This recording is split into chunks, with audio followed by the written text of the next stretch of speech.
So in the beginning of the myth of Sisyphus, Albert Camus, he speaks of there is ultimately only one question in life: is life worth living? And all other questions are just games. I don't find his conclusions enough. What are Camus' conclusions? He essentially says, one must find Sisyphus happy. You must imagine Sisyphus happy. And so in some sense, that's Nietzsche's amor fati. Sisyphus, he loves his fate. I agree with this. That is part of it. And I agree with the beginning as well. I agree basically with everything he says. It's just that it's not everything. It doesn't stop there. Because virtually we create our own reality, we create our own lives and so forth. And that is correct.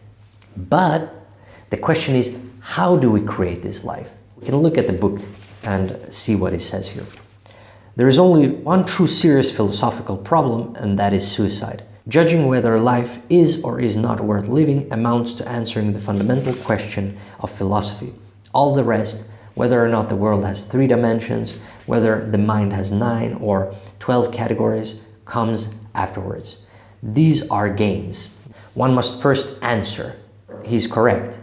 And he answered, but I'm going even deeper because I don't think it's satisfying when he says that we create our reality. That's true, but it's not satisfying because how do we create our reality and what's the best way to create our reality? If it is true, as Nietzsche claims, that a philosopher, to deserve our respect, must preach by example. So you see, it's connected with experience. So I will only speak of things that I speak from experience and from inner experience and outer experience. That's exactly what Nietzsche did, and Albert Camus understood this.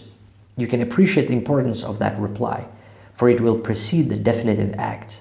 These are facts the heart can feel, yet they call for careful study before they become clear to the intellect. You see, intuition and instinct understand these questions, but the intellect hasn't caught up yet. So you see, it is about health. He also says somewhere here that it is healthy to delve into these questions. A healthy person, a healthy man, delves into these questions. The other would be, when you're avoiding these questions, you're not an healthy man. And I can see this. I can see this in rationalists, in these rationalist skeptics, which I've loved and I still love, and I still admire a lot of them, but they avoid the most fundamental question. If this is not important, then what is? This is the ultimate question. And that's why I say yes to life. You see, that's why Nietzsche says yes to life. We gotta say yes to life, that's part of it. That is part of it, but that's not everything. It is about your health. It is about well-being, not totally minimizing suffering and pain, because that is not just unrealistic, but that is not even desirable. Because without it, we can't evolve and we can't achieve greater health, that which we are moving towards. That is precisely why I'm not satisfied with the conclusion Albert Camus has in the myth of Sisyphus. Both him and Nietzsche, they never give us a true direction. It's not enough just to say we create our lives. We also have to have rules and order things in life.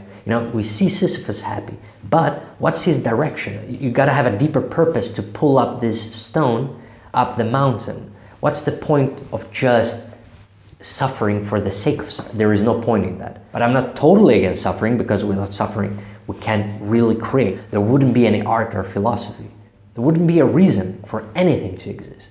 Otherwise, we can't evolve. So you see, otherwise we can't move towards greater health, towards a direction. It doesn't just mean training, it doesn't just mean living for the sake of your own living. It means to live for others as well, but also for, not just for others, also for yourself. That doesn't just mean being healthy in terms of fitness, diet, sleep, exercise, relaxation, habits.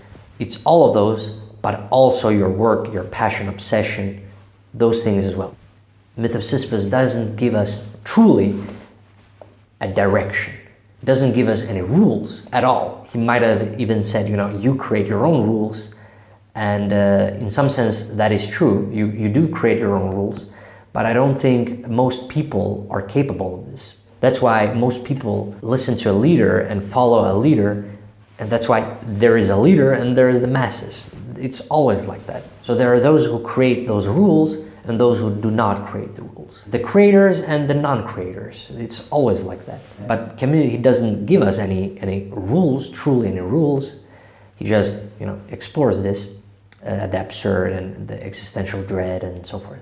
And all that is correct. But there is more. There is more to this story. You don't end it there. We should continue. There is much more work to do. In my worldview, the ultimate goal is always, preserving the species, but not just the species, but all art and philosophy, all the great art and great philosophy and everything else that is great. That is our goal. I'm not saying that evolution has a goal.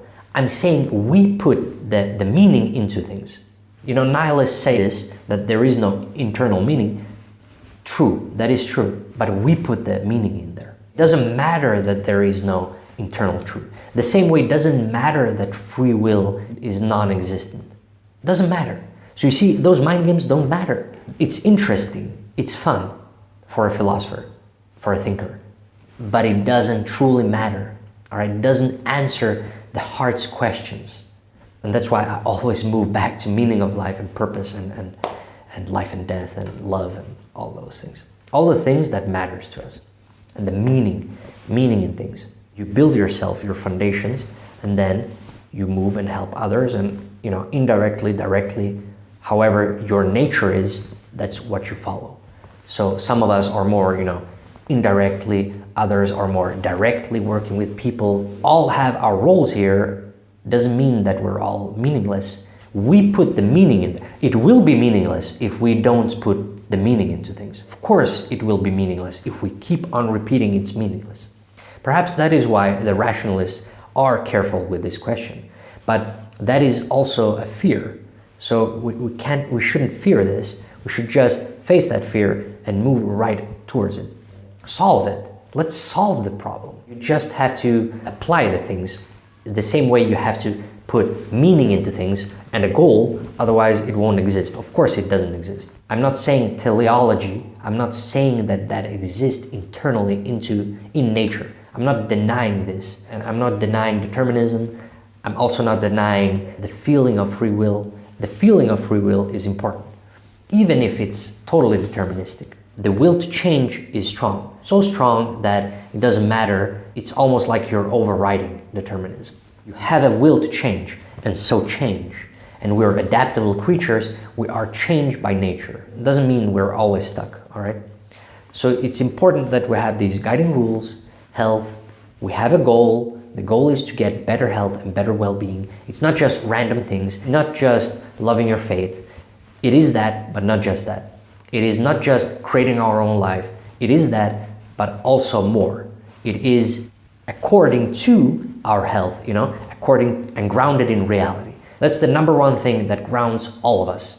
Doesn't matter what your beliefs are, we all strive towards greater health, all of us. That's the universal. That's why I don't find it satisfying. I'm not saying Camus is totally wrong. Of course, he's not wrong. Basically, everything is correct, but still there is more. There is more to life. We got to continue. We got to move forward. And so I will see you in the next video.